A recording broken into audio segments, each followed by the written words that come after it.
Jurassic World Evolution 3 is getting a new free update in December with new tools, quality of life fixes, a mystery dinosaur, and it fulfills one of the biggest community requests, making huge improvements to the island generator. I have all the info for you to get you excited.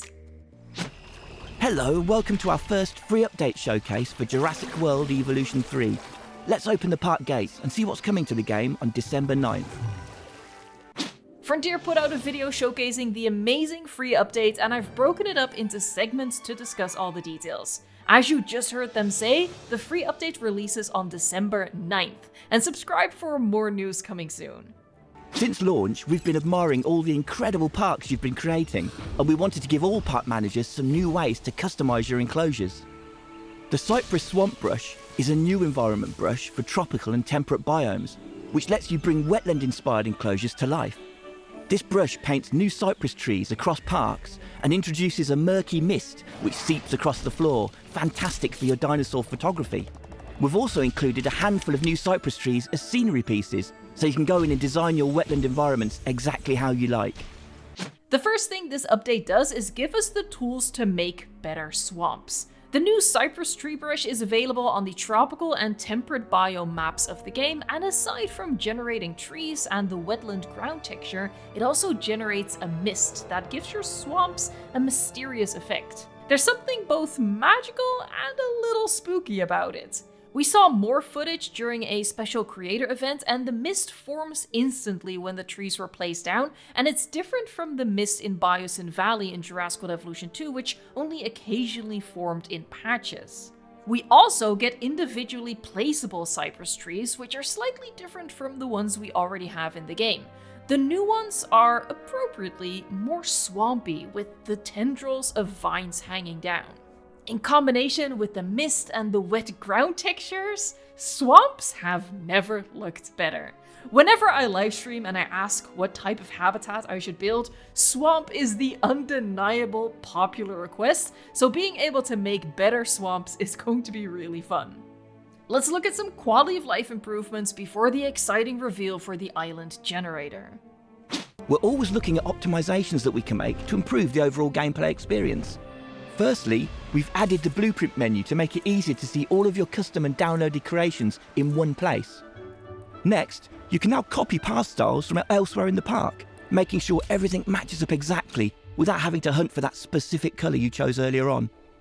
Finally, we've added a navigation heat map so that you can see exactly where small, medium, large and giant species can navigate, as well as guests and vehicles, making it easier to see that your parks are operating as expected. Obviously, we love it when updates introduce new big things, as we'll soon see, but these quality of life improvements are very important, and they definitely address some of the biggest pain points. Especially being able to copy an exact path color is a huge help for my sandbox park builds. I was already running into the issue of struggling to match up the colors. The navigation heat maps will be a big help, especially in campaign and challenge mode, when you want to forego fences and instead make good use of the natural elements to make your enclosures. This takes away the guesswork of where your dinosaurs might still be able to climb the terrain and escape their enclosure. As for the new blueprints tab, I think it's a good start, but I hope they take it further in the future. Currently, it has only buildings and scenery as categories. I'd love for us to be able to organize our blueprints into more categories. Buildings could be split into attractions, amenities, hotels, and facility buildings, for example. And scenery is currently an umbrella term that includes anything from fountains to fences. As the workshop grows bigger and bigger, so does our personal collection of blueprints, and keeping it well organized is going to make a big difference in keeping it accessible. Alright, let's look at what they've done to the island generator. The island generator is getting some exciting new updates to make the tool even more powerful for our sandbox players. As part of the update, we're happy to announce that the island generator is getting 3 additional biomes to choose from. Alongside tropical, players will now be able to pick from temperate, desert, or Mediterranean biomes when starting their island customization. A new slider has been added to the mode, which allows you to adjust the prominence of beaches on your generated islands. Islands can now feature more cliffs or more beaches depending on your preference. We've been listening to player feedback around the building boundaries on the islands. You'll now be able to decorate your waterways, cliff faces and beaches with scenery pieces. This will make for some truly unique and stunning islands that we're so excited to see. This is exactly the direction I expected the island generator to go in. The limitation of it only being tropical always felt temporary, but it's a nice surprise to see it get expanded upon this soon. So after this update, we will have tropical, desert, Mediterranean, and temperate islands we can randomly generate. The addition of a new slider opens up possibilities for the island generator to get improved on even further down the line.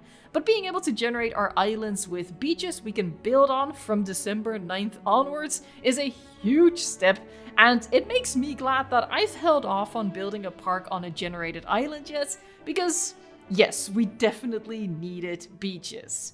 And I can see them adding more sliders in the future. Finally, they're starting to tweak the map boundaries of the randomly generated islands in response to player feedback.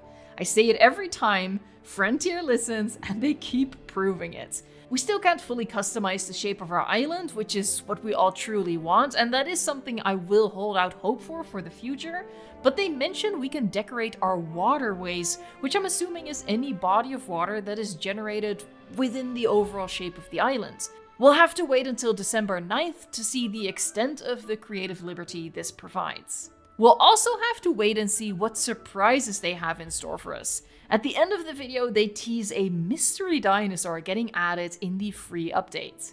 By the way, if the prospect of this update makes you want to get the game for the holidays, consider using my creator link in the description box. It helps out the channel. That's a very quick look at the powerful new features coming on December 9th. Everything we've shown today will be released along with a variety of fixes and optimizations. You'll be able to find a full list in the patch notes. Before we wrap up, we have one more thing to show you. As a special thank you, we're thrilled to announce that we are going to be adding a returning fan favourite species alongside this update on December 9th. I wonder if you can figure out what it is. We hope you enjoy the update. Thanks for watching. I wonder what dinosaur that is. Let me know in a comment down below if you recognize this mystery dinosaur, and subscribe for the full reveal coming soon. And of course, the awesome swamp and island builds we'll be doing once the free update arrives. For now, while we wait, check out some of the builds and tip videos already on the channel to pass the time and fill up on inspiration so you're ready to build even better parks come December 9th.